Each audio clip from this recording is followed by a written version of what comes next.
But I do think that Thailand's political culture has a very unique sense of humor, very sarcastic. I think that's true in Myanmar too, but I honestly don't think they've had the space to develop that kind of response right now. I mean, really right now, it's a matter of life and death. But I want to emphasize that one of the things that makes Myanmar's current civil disobedience movement so strong is a long history of development of networks in the country. So this is different from Thailand.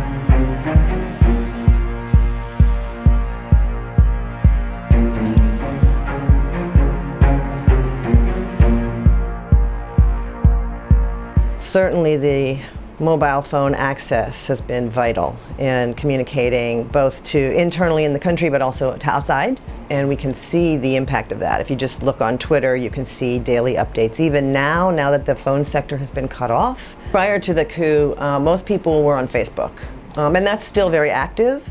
But after the coup, we can see a huge rise in Twitter use among the activists and protesters and also observers outside as well. So a lot of increased use of Twitter, also connection with other groups, like for example, the Milk Tea Alliance is very important in the current situation.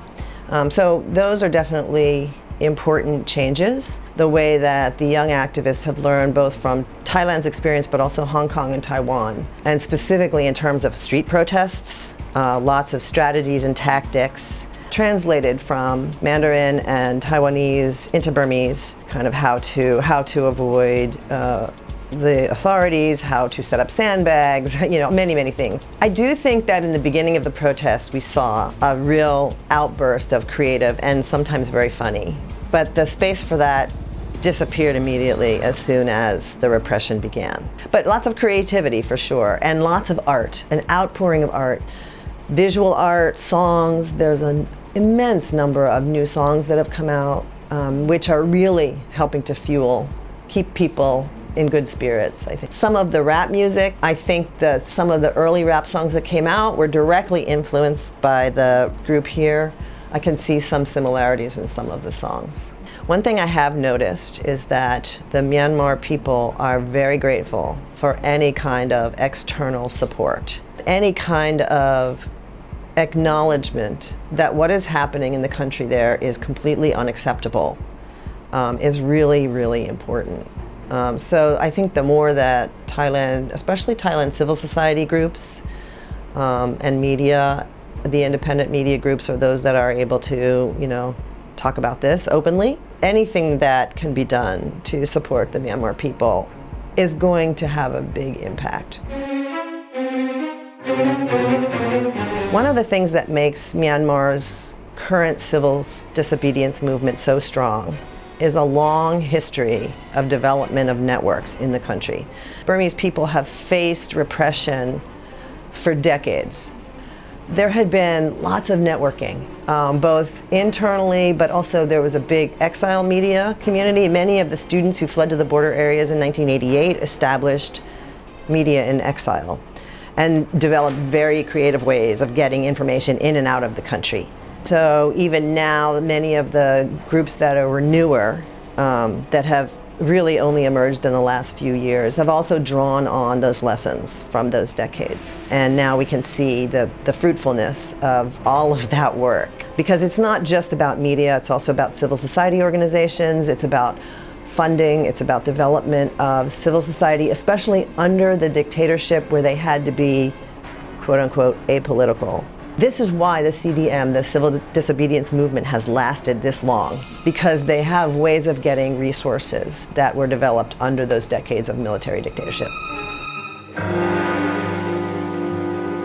After the rapid rise of telecommunications in 2016, 2017, especially around the Rohingya issue, we saw a lot of disinformation. But we also saw a lot of campaigns developed to fight that disinformation. There's definitely a hyper-awareness now, especially now, because under the coup, the military regime has tried to use social media. But again, Facebook removed military and military-affiliated accounts from its platform. But the only reason it was able to do that quickly was because civil society groups in Myanmar have been working to get in touch with Facebook, to work with them. They have been struggling, and at first very frustrating, without a real positive response from Facebook. By pushing and pushing and pushing, now they have established relationships with Facebook and can much more quickly get the information out. So again, what we're seeing now is a result of a lot of hard work over the last decade. The journalists and other civil society organizations in the country, they are really insistent that there be a dismantling of the government control over the infrastructure for broadcasting and print distribution. So under the dictatorship, the state-run media become very powerful in the sense that it has established countrywide distribution systems and also has control over the distribution system for broadcast as well. There were private broadcasters who were allowed to broadcast prior to the coup. So, and some of those were the formerly returned exile media. So even though those groups knew that they could broadcast in the country, they also knew that that tap could be turned off at any time if the military or the government decided no. Even prior to the coup, it made it virtually impossible for any independent media to really get established nationwide because it was just too costly to distribute. So one of the things that I learned from many of the civil society groups and journalists over the past couple of years is their frustration under the NLD-led government. Because under the Thein Sein government, they actually had more freedom of expression, more freedom to move and operate. Unfortunately, under the NLD government, there was actually more of a crackdown on independent media and civil society groups. And many of them explain that in saying that the Thein Sein government needed them for credibility because the Thein Sein government wasn't necessarily popular.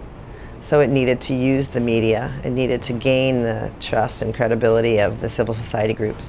Aung San Suu Kyi didn't need that. She had huge popularity when she came in. So it is definitely the case that just because it's an elected government does not mean it's more democratic. Elections don't necessarily guarantee democracy. The civil society movement right now, the civil disobedience movement, is relentless. This is another big difference between Thailand and Myanmar. Myanmar does not have the polarization. The entire country, with the exception of the few people who are military and military-affiliated families and cronies, the entire country is against the military. So that is a powerful strength that the military did not expect. They're using their old playbook and it isn't working. And I think they're at a loss about what to do.